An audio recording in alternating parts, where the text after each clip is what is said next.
Terus kami juga butuh banget bantuan dari netizen untuk nggak hanya menahan jari untuk tidak menyebarkan hoax, tapi justru ayo bantu kami sebarkan klarifikasi sebanyak-banyaknya. Tapi kalau Mavindo sendiri, kalau boleh ditanya, udah seberapa efektif nih Mbak memberantas hoax? Kami pengen ngajakin untuk ngelakuin yang namanya sistemling digital.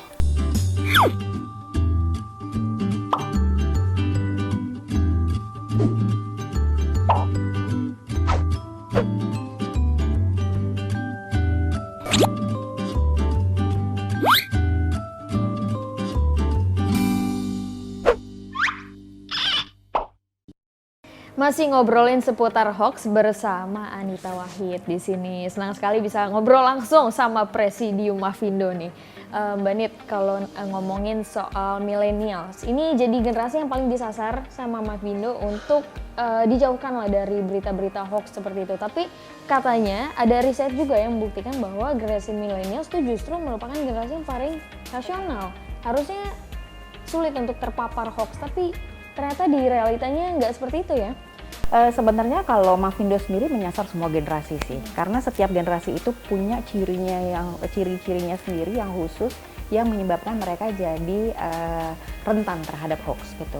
Bedanya misalnya kalau generasi X gitu ya, generasi anggaplah di atas 50-60 tahun saat ini, mereka sudah terbiasa menerima informasi dari media mainstream, media yang konvensional, kemudian menerima berita-berita dari berbagai macam sosial media diperlakukan dengan cara yang sama gitu. Itu caranya itu kerentanan di generasi X.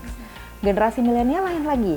Generasi milenial itu ancamannya adalah karena memang mereka tumbuh besar di era yang cukup jauh dengan proses perjuangan menciptakan bangsa ini.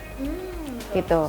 Efeknya apa? Efeknya adalah ada nilai-nilai bangsa tertentu yang sangat sulit ditanamkan ke mereka. Gitu, nilai perjuangan memperoleh bangsa ini, nilai nasionalisme, nilai kebinekaan itu lebih sulit ditanamkan ke mereka. Jadi sebenarnya kalau untuk milenial itu memang tantangannya adalah untuk membuat milenial menjadi dekat dengan nilai-nilai yang sudah diwariskan oleh para pendiri bangsa, kemudian mau untuk mau membuat hubungan itu dengan orang-orang lain, dengan masyarakat, dengan siapapun. Itu adalah yang jangka panjang, yang sering banyak bertatap muka, yang berdasarkan rasa percaya dan segala macam. Nah, kalau milenialnya bisa kayak gitu, itu gampang banget buat masukin masalah anti hoax lah, masalah membangun bangsa lah, masalah membuat perbedaan di masyarakat, itu pasti gampang banget. Pasti gampang ya. Baik, jadi karakteristik tiap generasi itu beda-beda itu Mbak Nit ya. Kalau ditanya soal media sosial, platform media sosial yang paling sering terpapar kena hoax tuh, imbasnya hoax tuh? Terpapar atau menjadi media yang paling sering digunakan untuk menyebarkan hoax? Iya, yang paling produksi hoaxnya yang paling banyak nih. Nah, kalau kita lihat cirinya tuh ada dua. Yang pertama adalah dia memungkinkan adanya penulisan narasi yang cukup panjang, gitu. Yang kedua adalah yang memungkinkan terjadi interaksi yang besar antar penggunanya. Platform yang paling banyak terpapar oleh hoax itu adalah pertama Facebook, kedua Twitter dan Instagram, dan kemudian aplikasi chat itu adalah kalau di Indonesia itu WhatsApp. Dan pengguna Facebook sendiri di Indonesia banyak sekali jumlahnya.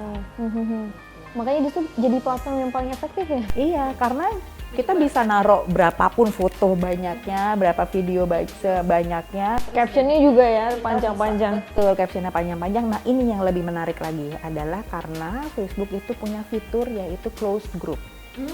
Grup tertutup yang kita akan sangat sulit memasukinya kalau kita nggak punya akses ke situ dan kita nggak tahu apa yang beredar di situ, termasuk apakah ada hoax di situ apa enggak, kita nggak tahu.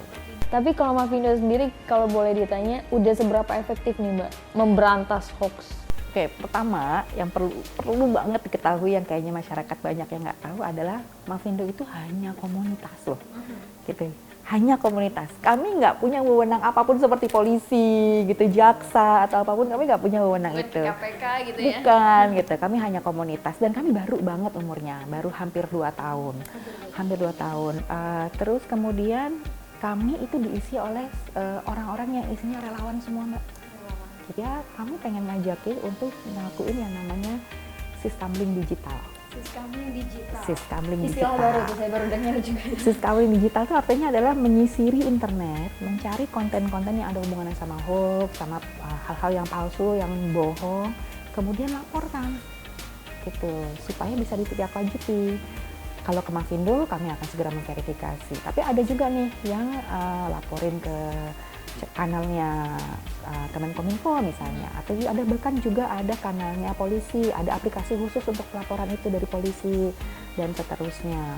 Terus kami juga butuh banget bantuan dari netizen untuk nggak hanya menahan jari untuk tidak menyebarkan hoax, tapi justru ayo bantu kami sebarkan klarifikasi sebanyak-banyaknya.